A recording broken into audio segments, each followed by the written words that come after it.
Reporter T വിയെ സംബന്ധിച്ചിടത്തോളം ഏകദേശം 60% ഞങ്ങളുടെ എഡിറ്റോറിയൽ അംഗങ്ങളും അഥവാ ഞങ്ങളുടെ വാർത്ത കൈകാര്യം ചെയ്യുന്ന അംഗങ്ങളും സ്ത്രീകളോ വനിതകളും കുട്ടികളും ഒക്കെയാണ്. കുട്ടികളെന്ന് പറയുന്നത് 18 വയസ്സ് മുതലുള്ള കുട്ടികൾ നമ്മുടെ ഈ റിപ്പോർട്ടർ ടി വിയുടെ വാർത്തയുമായി ബന്ധപ്പെട്ടൊക്കെ പ്രവർത്തിക്കുന്നുണ്ട്. 60% വരുന്ന ഒരു വലിയ വിഭാഗമാണ് അവരുടെ അപ്പോൾ ഈ വാർത്തയൊക്കെ പുറത്തു വരുന്ന സമയത്ത് സ്വാഭാവികമായും നമ്മളൊക്കെ ആലോചിക്കും, നമ്മളുടെയൊക്കെ ഈ കുടുംബത്തിലെ ആളുകൾ ഇതെങ്ങനെയായിരിക്കും എടുക്കുക എന്നുള്ളത്. റിപ്പോർട്ടറിൻ്റെ വാർത്താ കുടുംബം ഈ വാർത്തയൊക്കെ വരുന്ന സമയത്ത് അവർ ഒറ്റക്കെട്ടായി നിന്നുകൊണ്ടാണ് ഈ വാർത്തയെ അല്ലെങ്കിൽ ഈ വ്യാജ ആരോപണങ്ങളെ അവർ പ്രതിരോധിക്കാൻ ശ്രമിച്ചത്. അതെപ്പോഴും അത്തരം ബോധ്യത്തോടു കൂടിയാണ് നമ്മളൊക്കെ ശ്രമിക്കുക. ഞാൻ വ്യക്തിപരമായി പറഞ്ഞു, ഞാനിത് അധികം പ്ലാറ്റ്ഫോം ഈ വ്യക്തിപരമായ വിശദീകരണത്തിൽ ഉപയോഗിക്കില്ല എങ്കിൽ പോലും 16-16.5 വർഷം കേരളത്തിലെ വിവിധ കോളേജുകളിലും സർവകലാശാലകളിലും ഒക്കെ ഞാൻ പഠിപ്പിച്ചിട്ടുണ്ട്. ഇന്നേ വരെ നോട്ടം കൊണ്ടോ വാക്കുകൊണ്ടോ അങ്ങനെ ഏതെങ്കിലും ഒരു തരത്തിൽ നിങ്ങൾക്ക് എന്താണ് വിമർശിക്കാൻ യോഗ്യതയെന്ന് മറ്റൊരാൾ ചോദിക്കുന്ന രീതിയിൽ ഒരു പെരുമാറ്റം ഉണ്ടാക്കാൻ ശ്രമിച്ചിട്ടില്ല, അങ്ങനെ ശ്രമിക്കുകയുമില്ല.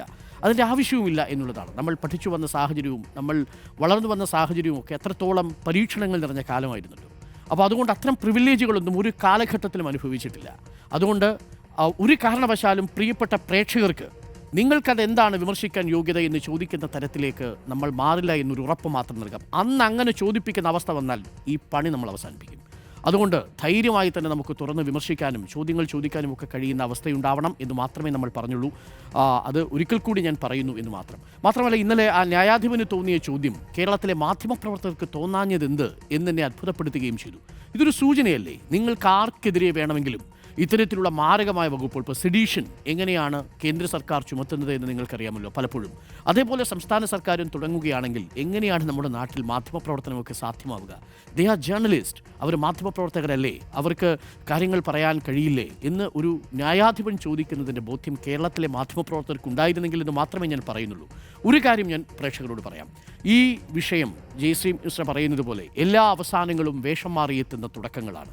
ഈ കേസ് അവസാനിക്കുന്നതോടുകൂടി ഒരു പുതിയ നിയമയുദ്ധം ഞാൻ ആരംഭിക്കുകയാണ്, വ്യക്തിപരമായും റിപ്പോർട്ടർ ചാനലും. ഇതിനെതിരെ ആരോപണങ്ങൾ നടത്തുക മാത്രമല്ല, വ്യക്തിഹത്യയ്ക്ക് മുന്നിട്ടിറങ്ങിയ സ്ഥാപിത താല്പര്യക്കാരെ നിയമത്തിന് മുന്നിൽ കൊണ്ടുവരിക തന്നെ ചെയ്യും.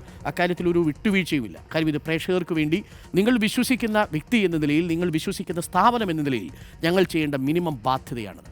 അങ്ങനെ എളുപ്പത്തിൽ കയറി ഇങ്ങനെ കൊട്ടിയിട്ട് പോകാൻ നമ്മൾ ചെണ്ടയൊന്നുമല്ലല്ലോ.